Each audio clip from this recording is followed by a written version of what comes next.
Welcome back. Thanks for joining me. In this video today, I'm going over the comparison between Apple and Tesla. I think there's a much closer tie between each other in how they run their companies than you might realize at first. And on top of that, trying to figure out who's Android compared to the Apple side or Google or Microsoft when it comes to the car world and all that. I think it's an interesting subject, so here's my thoughts.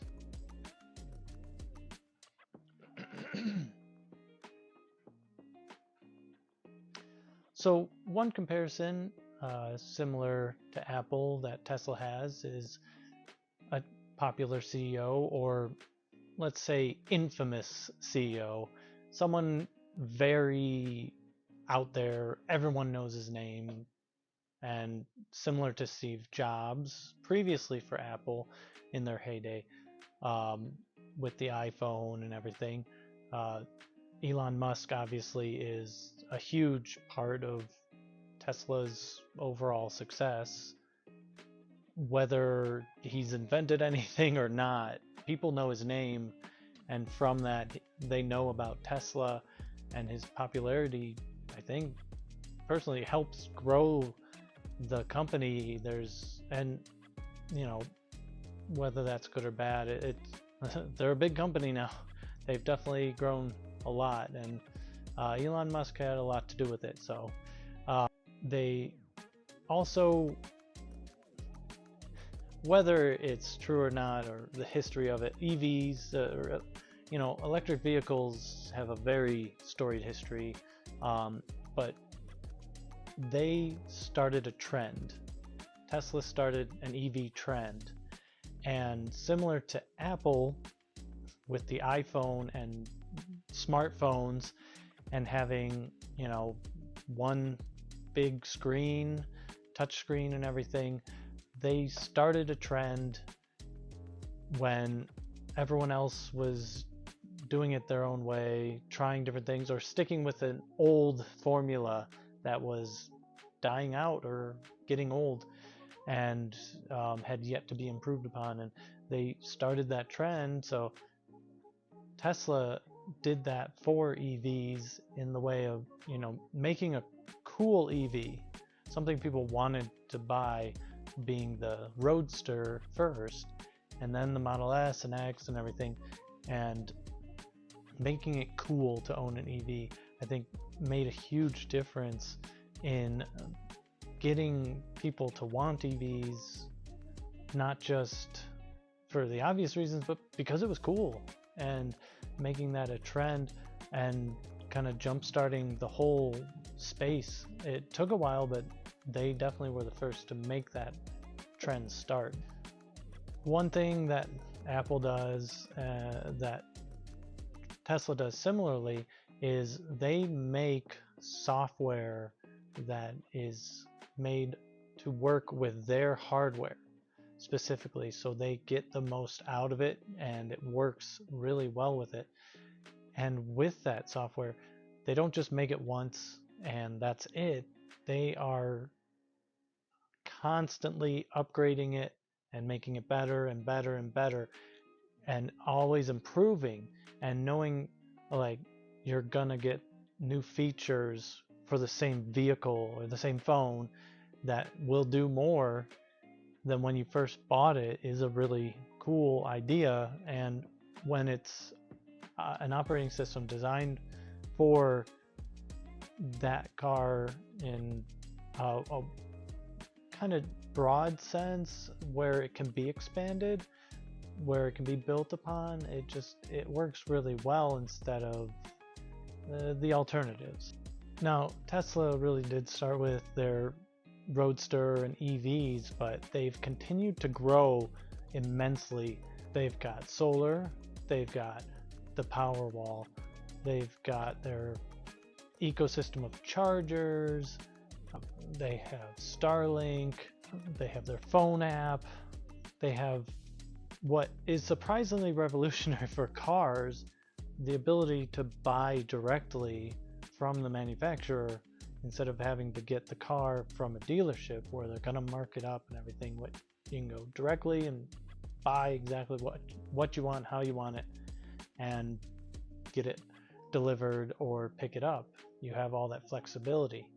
And because they're expanding and everything, and they've been building it themselves the whole way, they built this ecosystem where almost everything talks seamlessly with each other, and it's grown so far that you buy the EV, you get the solar panels, you get a power wall, you can look at it all in one app and control things, check things, and see it all working in one app, and an app that actually works compared to some others.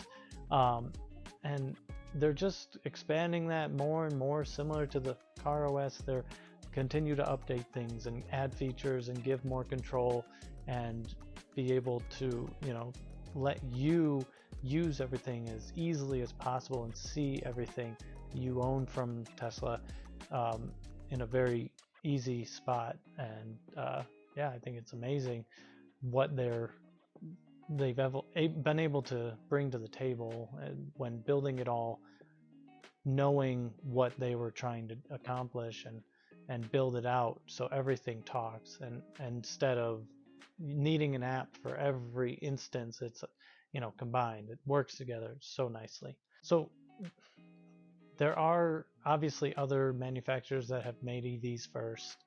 You have the Nissan Leaf in recent memory. Obviously that started early 2000s or sooner. I'll have to look that up. And the Bolt and everything, or other competitors, and some that did come out before Tesla, but there was never a wow factor. There was never anything past the normal people just trying it out, and there was no consistency either. And the Leaf uses the CHAdeMO charger while the Bolt uses a CCS charger, but then the Tesla comes in with, now named the NACS charger, the NET, that they named so appropriately. The North American charging standard has grown a lot in adoption since they've opened it up to other manufacturers, so they obviously have done something right there as well. Even though the Leaf and others were there before, and we don't even need to talk about the other EVs that were created and sadly taken off the lot too soon before they had a chance, EV1, others. Tesla stuck with it. They got something cool out there. They priced it where it was a high price. I think the Roadster was around $250,000 when it came out, but they were pricing it appropriately. They weren't trying to they wanted the appropriate people buying it. They wanted it out there without losing too much money when building a really unique, fast car, cool car. Then they stuck with it, and they kept building on the last success. No matter how successful it was, then they did the S and the X, and they pushed it to get over that hump of, smaller sales on higher priced cars, to finally get the Model 3 and the Model Y out, so that they could, after building this brand and how good these cars could be and how cool this brand is, they proved it. So then they have the Model 3 and the Model Y for the masses, and you can see just how amazing that's worked, as the Model Y has basically been the best selling car recently, and it's continued to break records in other countries, and it's a phenomenon. It's going incredibly well. And with Tesla, similar to Apple, they're not always the first with features and certain aspects of, in iPhone's case, they didn't have every feature first. Like with iPhones, they weren't the first to do a lot of things, wireless charging or anything, but certain features, when they did bring it to the table, similar to how Tesla's been doing it, they do try to perfect it as much as possible and do it their way that is seamless and smooth and works every time, essentially, or is much more reliable and more user-friendly in a lot of cases. So Tesla absolutely does that as well. Their cars definitely don't always have the same amount of features as a lot of newer, more expensive cars, but they keep it simple. They bring out what makes sense now and build on it. But they have a great base to then improve as they go along. And while it's annoying that Elon Musk promises a lot of things, at least he's putting that hope out there, because they do deliver on quite a few things.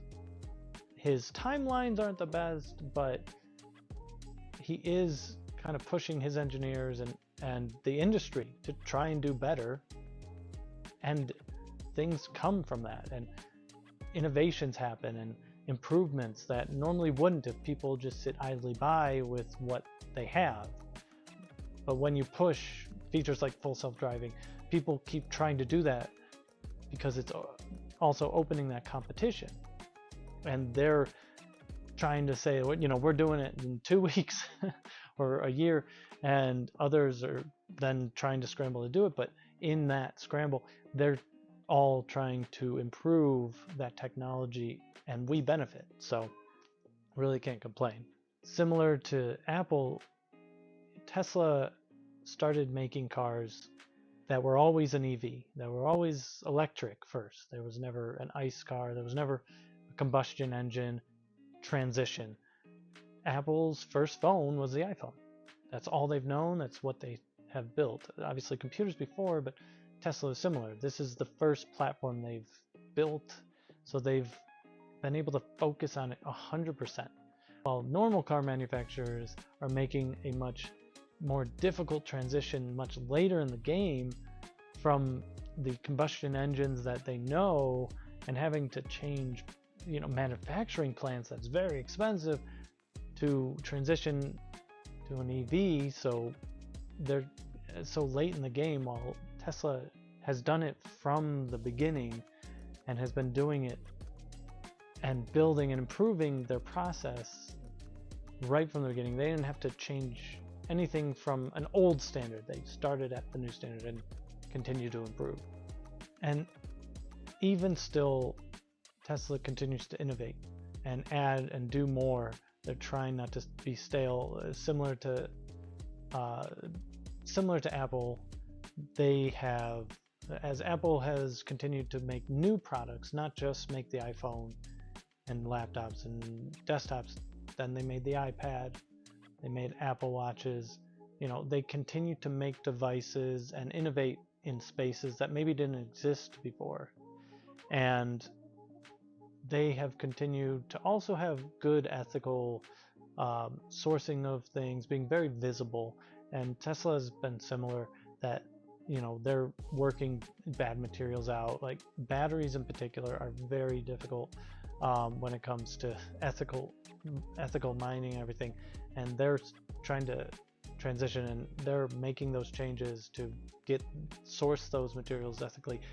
On top of that, they're actively building out and going to be mining their own lithium and everything to help while prices are surging, and just to improve that, because they're manufacturing their own batteries, and as they're gathering their own materials and manufacturing their own parts, they can make it exactly the way they need, instead of sourcing different parts that other manufacturers are making that they need to squeeze into their car. They can make their car the exact way they need to get the best build quality or the best design to be most aerodynamic, most efficient. And innovations like building right on the battery platform and saving space there, the structural battery pack, and different innovations are proof of how they're making their car exactly the way they need to, and improving manufacturing and saving on costs, which they then can easily reflect to us. Because they have such control over the manufacturing and supply chain, they have talked about how at Tesla, where they can easily control and understand how much availability there are for parts, how much they're costing every step of the way, so then they can on the fly adjust pricing for the car to keep margins in a good spot, while also keeping it very respectable, very reasonable for someone buying the car, and offering it at the right price at that time, and be so flexible without having to worry about losing any margin because of an error in the supply or something happening. And because they have so much control over all the pricing, everything, so with such a clear picture of what's going on, they can consistently make profit. And you can see over time just how much they continue to build and not have any debt, and just continue to grow and expand on their past success. And with that, they're able to build up more and more, because it's all profit. It's just continuous profit. They're just keeping it going. And they've done something right when the NACS charging standard has been adopted by almost everyone at this point. Other manufacturers are going to use that charging standard. They've been consistent with everything, continuing to build charging stations. Has been the supercharger network has just been a genius idea. Cars are one thing, but people need to charge. People aren't just going to charge at home or out in public.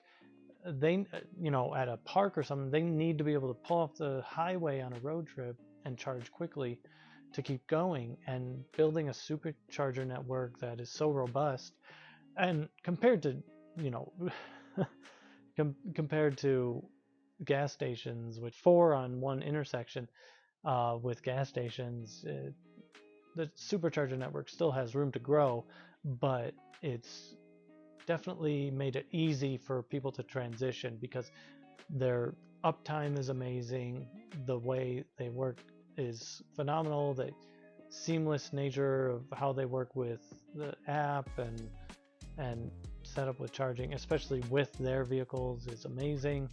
Pull up, back in, take out the charging cable, press the button, which opens your charger port, and plug in, and it charges automatically with no interaction past that. It's impressive when there's so many horror stories, or at least bad interactions with any other CCS charger, fast charger, especially out in the wild, where there's just constantly problems. Half of them are down all the time, or broken, or they're derated, so they don't charge as fast as what you're expecting. It's hard to tell from the apps if they're available or not, and you just can't guarantee you're gonna get a charge quickly. And also just the payment system, and having to try and start a session can be so painful and might fail a million times. Just so much harder. So the fact that they made a great standard that's smaller, more sleek design, that works better, that you can definitely appreciate that they've been making such great innovations that people can't ignore it. Now, when it comes to the iPhone and Apple and everything, they've made their iOS, they've made their operating system for that phone, and that's made it easy for them to scale and apply that to their hardware and grow it as they build a new model and everything and add features. And they have such control with that, it's worked really well. On the other side of things, with Android and Google creating Android at a key time with smartphones, it's really been amazing to have that other side, that open source that works with pretty much any model. And in the car side of things and EVs, there's yet to be that open source option for car operating systems, because the operating system is a very important part nowadays, and more so with EVs. And as there's been more and more attempts at other EVs from other manufacturers, as I personally have a Chevy Bolt EUV, the operating system is fine. But if I were to jump into another car, another EV from Ford or Nissan or Hyundai or anything like that, it would be a totally different experience. Teslas, you know what you're getting every time. It's always going to be the same. Same with iPhones. But with other vehicles, it's very bespoke in a bad way. There's no consistency.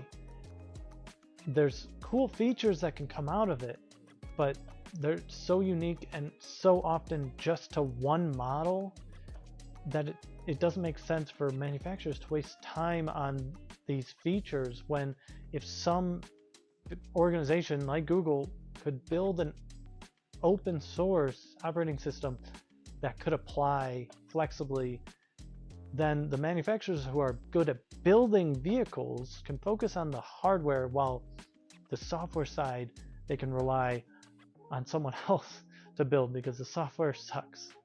I can personally say with my Chevy Bolt, I have a Chevy app to try and check things. I can do so little in there, and a lot of it you require a subscription or more to do more features. And a lot of times if I go to check what the charging status is, or what's left in the battery or tire pressure, it doesn't update.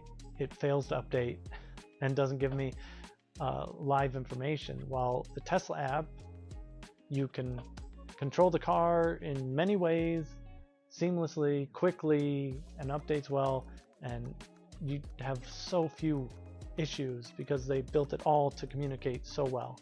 The Chevy app, and I've heard Chevy and other manufacturers talk about how with like the phone apps and stuff, they were initially designed to work with combustion engine cars and designed to work with older vehicles, that they're just building off of this old platform. They didn't try to refresh it or make it new for EVs. They're just tacking on EV support within an app that was never great, but because it's so just forced in an existing app that it was never designed for, it just doesn't work well. And it just rarely does for me. And firsthand I can say it's just not great. And when you need when you're paying a lot of money for these vehicles and expecting so much out of them, like, it's really not a surprise the EV adoption for other manufacturers isn't happening as fast. Like, a lot of news articles lately are saying EV sales are slowing, while Tesla sales are skyrocketing and nonstop, and all the other EV manufacturers just aren't getting it. And so often they're pushing back their plans for new EV ideas, and it's unfortunate because people like us suffer, who are expecting these cool new things. I like the competition, but I think they're falling short in so many categories that they need to start over. They need to find that Google Android OS and find a way to apply it to a vehicle in a universal way to some extent, to have a base code, a software that they don't have to build for every vehicle, which takes so much of the R&D time when they can focus on manufacturing and building the physical vehicle and focusing on that, the stuff they are good at. While Tesla has done it all themselves, other manufacturers, there's so many other people, and they've started so long ago doing it a totally different way. I think they need help. I think they need that outside company to build that part, the software, because and it'd be great if Tesla worked with them, honestly, handling the software while the other manufacturers can build the car, because I think a lot of people can agree Tesla's manufacturing isn't the best quality compared to other vehicle manufacturers. So it'd be great if they could all just come together and work on vehicles all in one while Tesla makes the software, but that ain't happening anytime soon. So other car manufacturers are going to have to step up and find that Android OS, find that ability, so then they can focus on what they're good at. Like I was saying before, other manufacturers don't have that nice ecosystem. You're buying their vehicle, you're buying someone else's charger, someone else's solar, none of them talk, you have 3 different apps for everything. It's frustrating and hard to keep track of everything, and a lot of it just doesn't work well. They need to think smarter about all of this and find a way for things to work together better. And nowadays, after Tesla has been for years selling vehicles directly from their website, it's surprising that other manufacturers really haven't jumped on that. There's still dealerships being the primary way to get a vehicle and EVs, and nowadays car prices are crazy, and when dealers are stubborn and manipulative about pricing and raising it way above MSRP or using tricks, it's frustrating as a consumer to have to try and find the best deal when Tesla, it's all right in front of you. Exactly what you're seeing on the screen is what you're going to end up paying. So other manufacturers need to start breaking away from these old archaic ways and move forward with newer options. It's 2023. We're moving forward and they're not, and you can see their struggles in sales are because of their lack of flexibility in growth.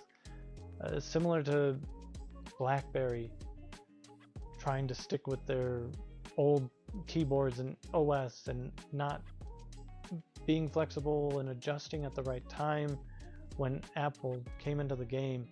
You can see what happens to them. Tell me who has a BlackBerry nowadays. If you have a friend that does, leave a comment. I'd love to hear it. But right now, I personally have a personal iPhone and a work Android phone, because at this point in time, those are the options. And when it comes to cars, it might come down in the near future to one if others don't adapt. I know they have a lot of money behind them, but they're using a lot of it up trying to play catch up. So we'll see what happens. And I'm excited to see. So thanks for watching. Make sure to like, subscribe, leave a comment. Let me know what you think. What are your thoughts? Am I way off base, or is Tesla the car / solar / Powerball / everything of that side of things? And who's Android? Who's Google in the car field? Let me know your thoughts. Thanks for watching. See you later.